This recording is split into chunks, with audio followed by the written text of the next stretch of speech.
जिस दिन तुम मेरी गलती निकालोगे उस दिन मैं वापस आऊंगा। मैं खुद अपने आप को सस्पेंड करता हूं। जाओ, जो करना है कर लेना।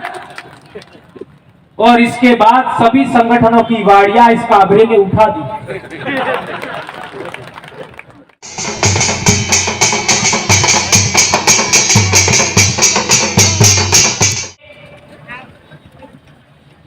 यहां पर 3 बड़े संगठनों के साथी यहां मौजूद हैं। आप सबको पता ही है, और यह पहला प्रयास है। इस तरीके का प्रयास पहले कभी नहीं हुआ। पहली बार ऐसा प्रयास किया गया और उस प्रयास को आगे बढ़ाने में मैं बहुत बड़ा योगदान मानूंगा। भाई लक्ष्मण जी, आपका सुरेश जी, हमारे साथी दिनेश जी और हमारे गोपाल जी खराड़ी, ये 4 साथियों का मैं विशेष करके आज शुक्रगुजार कहना चाहूंगा। एक लंबे समय बाद एक दूसरे को जोड़ने के लिए इन लोगों ने प्रयास किए, तब जाकर के इतने बुद्धिजीवी लोग एक जगह बैठे हैं। जैसा कि कांति भाई ने बताया कि संख्या का क्या मामला है। बेशक आपको पता है, हमारे समाज में कभी अंधेरी में विवाह नहीं होते हैं, अंधेरी में लगन ले सकते हैं, लेकिन परण फेरा अंधेरी में नहीं होता है। लेकिन हम लोग थोड़ी सी बात को समाज को समझाने में कामयाब होते हैं तो षड्यंत्रकारी लोग कुछ और तरीका लेके आ जाते हैं। इससे कोई फर्क नहीं पड़ता। इससे भी कम संख्या के लोगों के सामने हम 3-3, 4-4 घंटा बोले हैं। 2015 में मानगढ़ पर जब आदिवासी परिवार बना था, इतने भी लोग नहीं थे, लेकिन अब बहुत बड़े इलाके के लोग थे।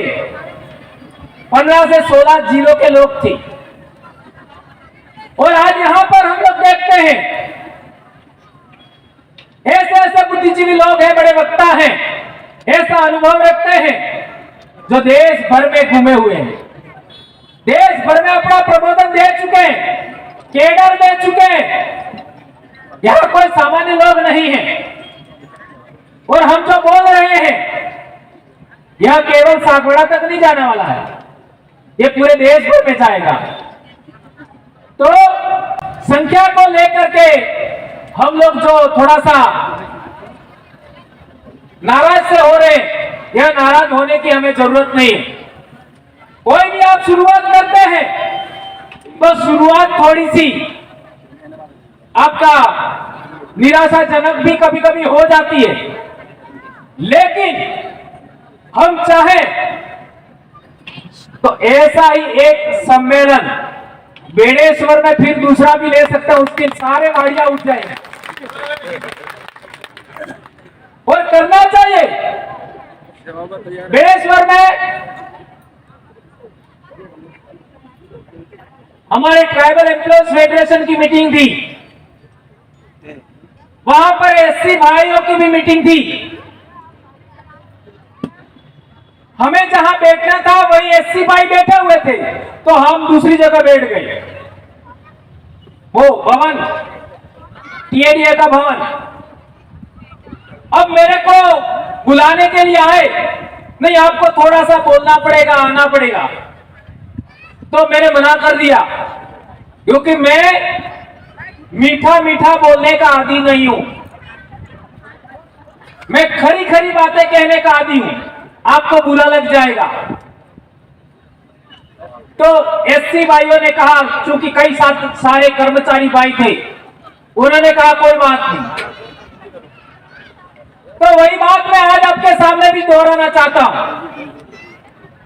एससी समाज की समस्याओं का समाधान क्यों नहीं हो रहा है? ये बात सागवाड़ा की बात नहीं कह रहा हूं, ये पूरे देश की बात कर रहा हूं। एससी समाज के अंदर भी छुआछूत है। एम आई राइट? अरे तुम हजारों साल की बात करते हो, सैकड़ों साल से हमारे साथ ये हुआ। अरे पहले खुद के अंदर तो सुधार कर लो, खुद के समाज के साथ तो छुआछूत छोड़ो, फिर दूसरों की बात करो। एससी समाज के लोगों को मैंने यहां तक देखा है, वे आदिवासी के घर आते तो पानी नहीं पीते।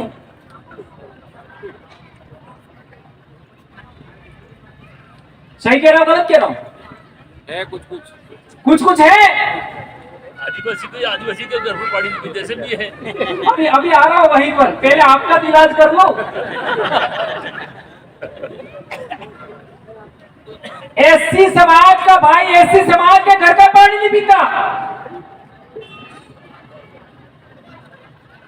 ये छुआछूत ऊंच नीच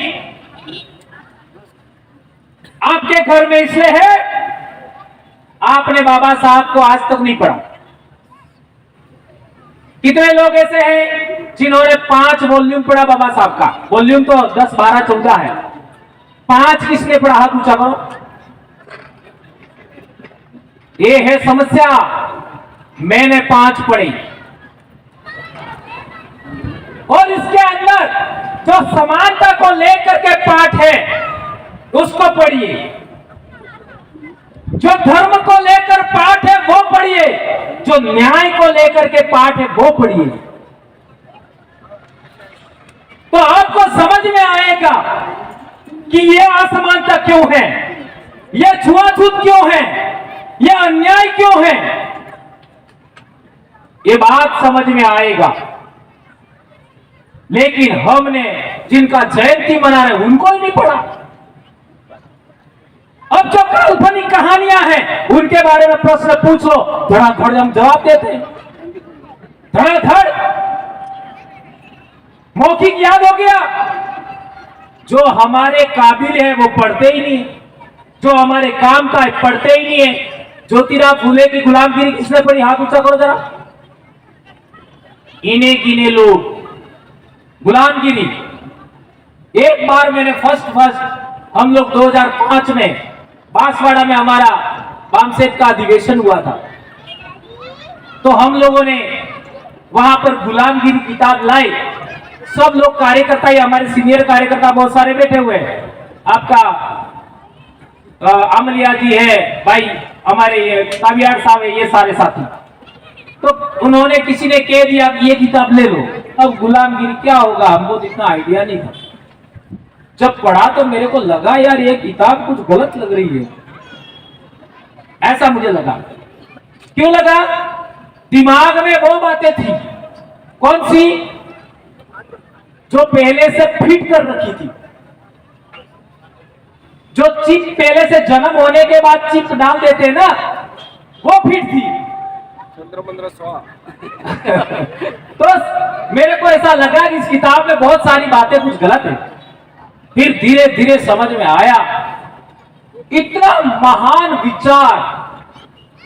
कल परसों ही जयंती गया, इतने महत्वपूर्ण बातें गुलामगिरी में लिखी हुई है, उन पर हमने कितना अमल किया? नहीं किया। बाबा साहब ने जो किताबें लिखी, जो विचार दिए, उन पर हमने कितना अमल किया? नहीं किया। हम वो कौम है जो हमारे बाप दादा को नाम तो लेते हैं, उनकी जय जयकार तो करते हैं, उनके फोटो पर माला तो चढ़ाते हैं, लेकिन उनके विचारों को फॉलो नहीं करते।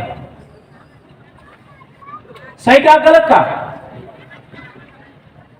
माला पहनाते हैं, जय जयकार करते हैं, उनके विचारों को नहीं मानते। यह है बहुत बड़ी समस्या। इसलिए मैं कहना चाहता हूं, उनके विचारों पर हम लोग चले होते, आज हमारे साथ अन्याय कभी नहीं होता। 1932 में पूना पैक्ट करार हुआ, उस समय देश गुलाम था, उस समय हम कह सकते हैं कि तोहरी गुलामी हमारे थी। यहां वक्ताओं ने भी बात किया, हम गुलामों के गुलाम थे। तो मैं ये भी कहना चाहता हूं